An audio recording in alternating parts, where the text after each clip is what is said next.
चालबाज चीन अपनी हरकतों से बाज नहीं आ रहा है। चीन सिर्फ भारत ही नहीं बल्कि दुनिया के कई देशों के खिलाफ साजिश रचता रहता है। अब चीन की एक और घटिया करतूत दुनिया के सामने आई है। दरअसल चीन ने दक्षिण चीन सागर में बनाए गए आर्टिफिशियल आइलैंड्स को हथियारों से भरना शुरू कर दिया है। इस बात की जानकारी सैटेलाइट से ली गई तस्वीरों से मिली है।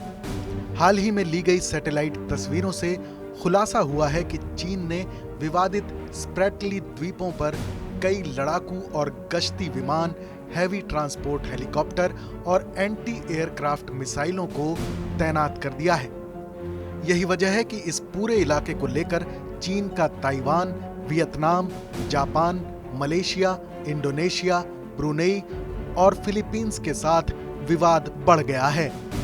वॉशिंगटन टाइम्स ने मैक्सार की सैटेलाइट तस्वीरों के आधार पर बताया है कि मई और जून में स्प्रेटली द्वीप समूह में बनाए गए सैन्य अड्डे पर चीन ने KJ-500 airborne warning and control aircraft को तैनात किया है। इसके साथ ही दूसरी सैटेलाइट तस्वीरों में सूबी रीफ पर बने एयरबेस पर Y-9 ट्रांसपोर्ट विमान और Z-8 हैवी ट्रांसपोर्ट हेलीकॉप्टर खड़े दिखाई दिए हैं। इसे लेकर अमेरिकी नौसेना के पूर्व नेवल इंटेलिजेंस ऑफिसर माइकल डाहम ने बताया है कि सैटेलाइट तस्वीरों को देखने से पता चलता है कि चीन ने इन विमानों को परमानेंटली इन द्वीपों पर तैनात किया हुआ है।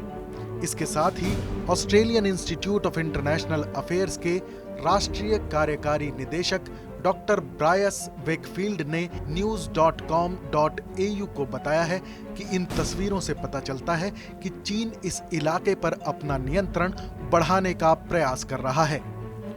उन्होंने उदाहरण देते हुए समझाया है कि चीन की समुद्री मिलिशिया बिना युद्ध किए ही समुद्री संपत्तियों का भरपूर एक्सप्लॉयटेशन कर सकती है, क्योंकि चीन की समुद्री मिलिशिया के पास बड़ी संख्या में जहाज हैं। बता दें कि दक्षिण चीन सागर और पूर्वी चीन सागर में चीन अपनी सैनिक गतिविधियों को लगातार बढ़ा रहा है। यही वजह है कि उसने इन दोनों सागरों में मौजूद कई निर्जन द्वीपों पर अपने सैन्य अड्डों को स्थापित कर लिया है। इस खबर पर अपनी राय जरूर बताएं। देश और दुनिया की तमाम बड़ी खबरों के लिए देखते रहें TV9 भारतवर्ष डिजिटल।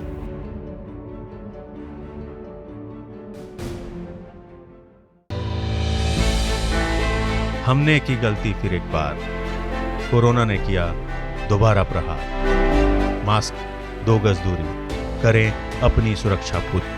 कोरोना टीका हम सबको लगाना है, मिलकर साथ समझदारी से कोरोना को हराना है।